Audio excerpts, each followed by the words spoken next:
Good morning. आज दूसरा दिन है वीडियो लेक्चर्स बनाने का और इस सेकेंड डे हम आगे वाला कंटेंट रिकॉल करते हैं। हमारा टॉपिक कल हम लोगों ने स्टार्ट किया था लाइफ प्रोसेस। फिर से एक बार रिकॉल करा दूं, स्टे होम, स्टे सेफ। आप लोगों को घर पे ही रहना है और जब तक गवर्नमेंट हमें डिक्लेयर्ड नहीं करती कि लॉकडाउन पूरी तरह ख़त्म हो चुका है, हम बहुत ही फ्रीली आराम से बाहर निकल सकते हैं, तब तक आपको घर में ही रहना है। सेफ रहिए, अपना भी और अपने परिवार का भी ध्यान रखिएगा। So let's start here. Life process के बारे में कहा था, वहाँ मैंने कहा the processes that occurs in living organism. Living organism में मिलने वाले, होने वाले अलग अलग प्रकार की एक्टिविटीज़ को life processes, digestion, respiration, reproduction, locomotion, excretion, ऐसे सभी जो एक्टिविटीज़ हमारे शरीर में होती है वो लाइफ प्रोसेस। हमने स्टार्ट किया था डाइजेस्टिव सिस्टम। डाइजेस्टिव सिस्टम दो भागों में डिवाइडेड है, alimentary canal, digestive gland. Alimentary canal में कई प्रकार के ऑर्गन हैं, जिसमें कल हमारे दो हो गए हैं, माउथ और बक्कल कैविटी। हमने एलिमेंट्री कैनाल ह्यूमन बीइंग के बारे में कहा था कि ह्यूमन बीइंग में एलिमेंट्री कैनाल कंप्लीट होता है। कहा था वो एलिमेंट्री कैनाल जो माउथ से स्टार्ट होता है और एनस पे ख़त्म होता है, उसे कंप्लीट एलिमेंट्री कैनाल कहते हैं। तो माउथ, एनस। लेकिन साथ ही साथ कहा था कि टेनिया, फैसियोला जो कि फ्लैटवर्म की कैटेगरी है, यहाँ पर माउथ से तो स्टार्ट होगा पर एनस पे एंड नहीं होगा, और जो एनस पे एंड नहीं होता है उसे इनकम्प्लीट एलिमेंट्री कैनाल कहा। उसके बाद हम लोगों ने माउथ को डिफाइन किया। डिफाइन करते समय कहा था कि mouth is a slit like aperture guarded by means of to lips. यानी यहाँ पे दो लिप्स है जो गार्ड का काम करते हैं। यहाँ पर हम लोगों ने कहा था कि upper lip, lower lip, lips का फंक्शन कहा कि ये लिप्स हमें स्पीच के लिए और टेम्परेचर के सेंसेशन लेने के लिए मदद करेंगे। उसके बाद हम लोगों ने इंटरनली कहा कि हमारे मुंह के अंदर यानी बक्कल कैविटी है, और बक्कल कैविटी के अंदर हम लोगों ने कहा था कि हमारे पास टंग है जो कि मस्कुलर ऑर्गन है, हमारे पास यहाँ पर दांत है और सलाइवरी ग्लैंड। ऐसे तीन पार्ट के बारे में कहा था। सबसे पहले टंग एक मस्कुलर ऑर्गन है। टंग के ऊपर बहुत बारीक बारीक डॉट्स होते हैं जिन्हें टेस्ट बर्ड्स कहते हैं। ये टेस्ट बर्ड्स चार अलग अलग प्रकार के होते हैं। इन टेस्ट बर्ड का काम है सेंसेशन ऑफ टेस्ट लेना, साथ ही साथ टंग हमें स्पीच के लिए मदद करती हैं। टिप रीजन पर सॉल्टी, उसके पीछे स्वीट, लैटरल साइड में सोर, पीछे वाले भाग में बिटर टेस्ट के सेंसेशंस हमें होंगे। दांत, उनके बारे में कहा था कि डेंटिस्ट को, यहाँ पे किसी डॉक्टर को, दांत के डॉक्टर को डेंटिस्ट क्यों कहते हैं, तो एक्सप्लेन किया था टूथ के लिए ही दूसरा वर्ड है डॉन्ट, और डॉन्ट का ट्रीटमेंट करने वाला डेंटिस्ट।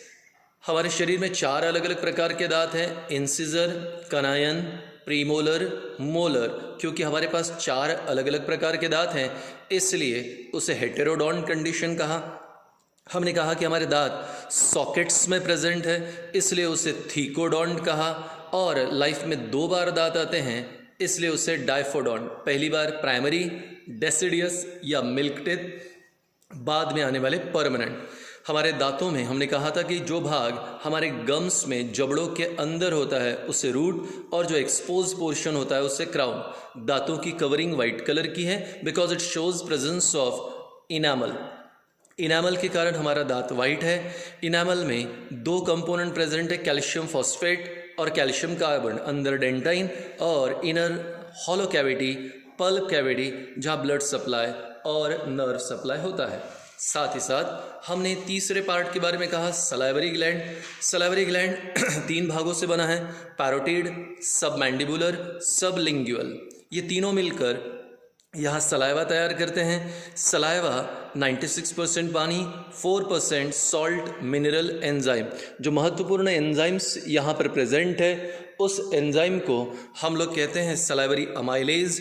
सलाइवरी अमाइलेज का दूसरा नाम टैलिन, और ये कार्बोहाइड्रेट को डाइजेस्ट करने के लिए मदद करेगा, कार्बोहाइड्रेट का डाइजेशन करेगा और ग्लूकोज में कन्वर्शन करेगा। तो मुंह से ही हमारा डाइजेशन स्टार्ट हो जाता है। मैंने कहा भी था प्रीवियस लेक्चर में कि आपको बोर्ड में क्वेश्चन आएगा एक्सप्लेन डाइजेशन इन बक्कल कैविटी, तो तब आपको ये एक्सप्लेन करना रहेगा। फूड जब सलाइवा के साथ मिक्स होता है तो उसे बोलस कहते हैं।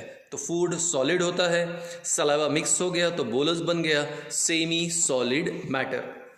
एक डेफिनेशन आ सकता है आपको कि what do you mean by holozoic mode of nutrition.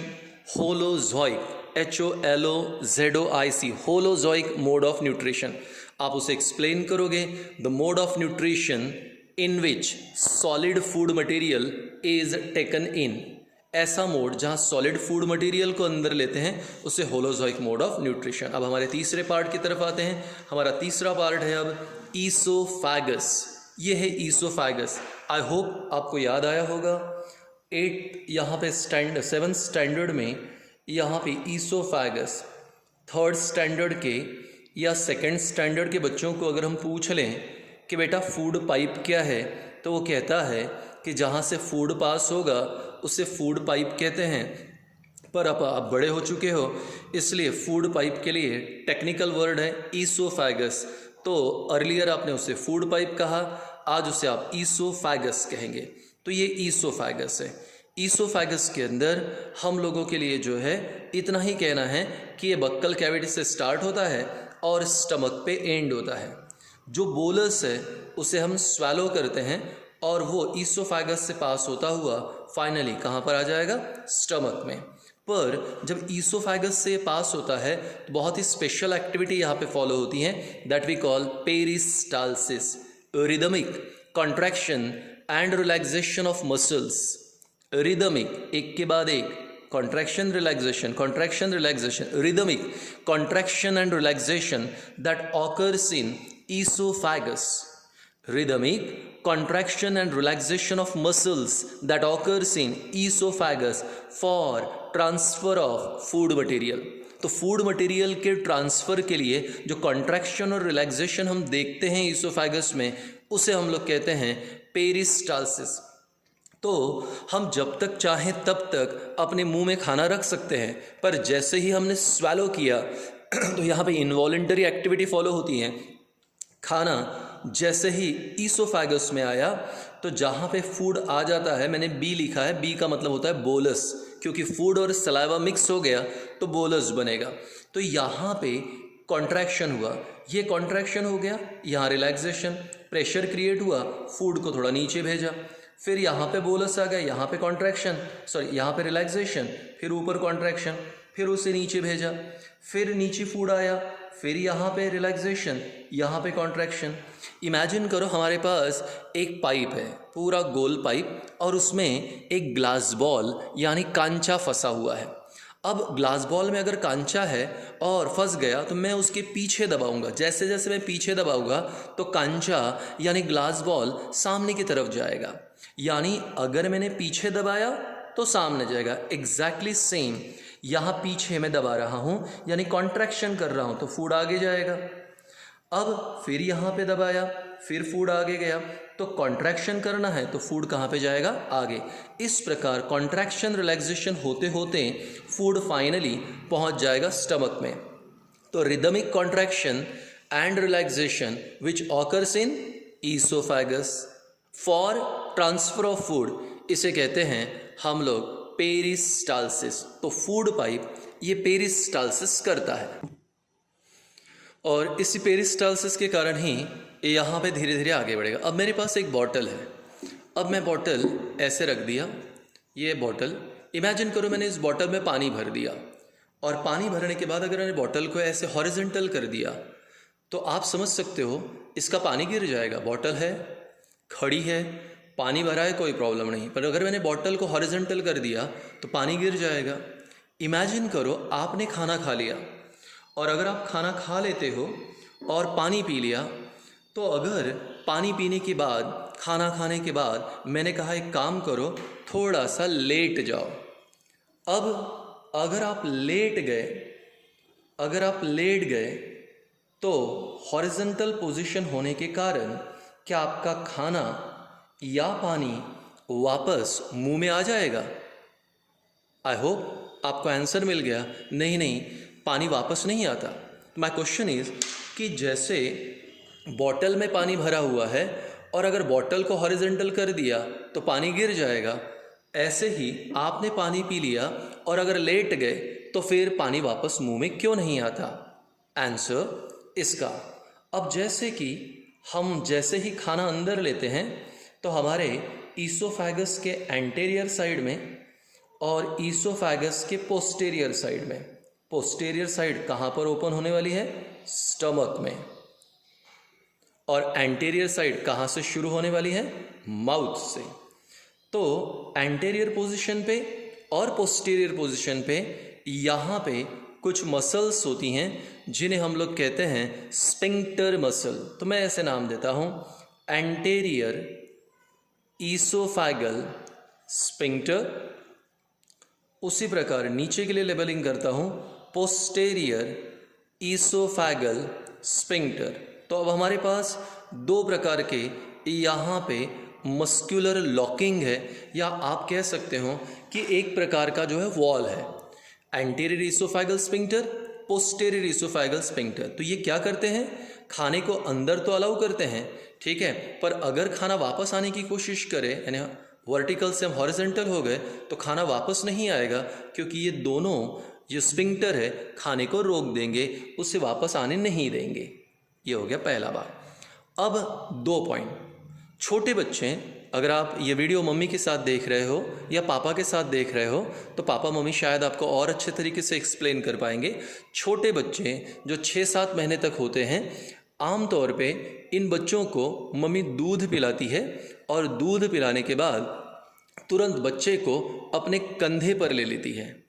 माँ जब बच्चे को कंधे पे लेती है तो कुछ समय तक वेट करती है और अचानक कुछ समय के बाद 1 मिनट, 2 मिनट, 3 मिनट के बाद बच्चे के पेट से आवाज़ आती है। लोग कहते हैं इसे कि बच्चे ने डकार लिया, बर्च या यहाँ पे बेल्च भी कहते हैं इसे, बच्चे ने डकार लिया। डकार लेने के बाद माँ अपने बच्चे को नीचे सुला देती है। इससे होता यह है कि बच्चे का दूध वापस नहीं आता। अब मान लीजिए किसी औरत को, किसी माँ को ये पता नहीं था, तो उसने अपने बच्चे को दूध पिलाया और लेटा दिया, और जैसे ही लेटाया तुरंत दूध वापस आ जाता है। तो बच्चों में दूध वापस आ जाता है, लेकिन एडल्ट में ऐसा नहीं होता, क्योंकि बच्चों में इन स्पिंक्टर को डेवलप होने के लिए वक्त लगता है। कम से कम 8 महीने से लेके 1 साल तक समय लगता है। इसलिए बच्चों को दूध पिलाने के बाद आमतौर पे माँ कंधे पे लेती है, और एडल्ट में ऑलरेडी डेवलप है, इसलिए हमने दूध, चाय, पानी कुछ भी पी लिया और लेट भी गए तो हमें वो प्रॉब्लम होती नहीं।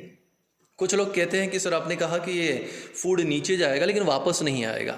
बोले सर जब वोमिटिंग होती है तो उसका क्या? तो वेरी सिंपल, वोमिटिंग के अंदर जो है आमतौर पे पेट इतना ज़्यादा कॉन्ट्रैक्ट होता है कि उस कॉन्ट्रैक्शन के कारण जो है ट्रिमेंडस प्रेशर क्रिएट होता है, और इतना ज़्यादा प्रेशर कि इसे दोनों स्पिंक्टर भी रोक नहीं पाते, इसलिए कई बार वोमिटिंग हो जाती है, यानी खाना पेट का बाहर निकल जाता है। But it's a normal thing. तो अब हमारे पास mouth, second buccal cavity, third oesophagus, तो 3 भाग हो गए हैं। और खाना या बोलस के फॉर्म में ईसोफेगस से कहाँ पहुँच गया? Stomach, by the activity called peristalsis. तो कॉन्ट्रैक्शन, रिलैक्सेशन से खाने को धक्का मारा गया और स्टमक में पोर किया गया।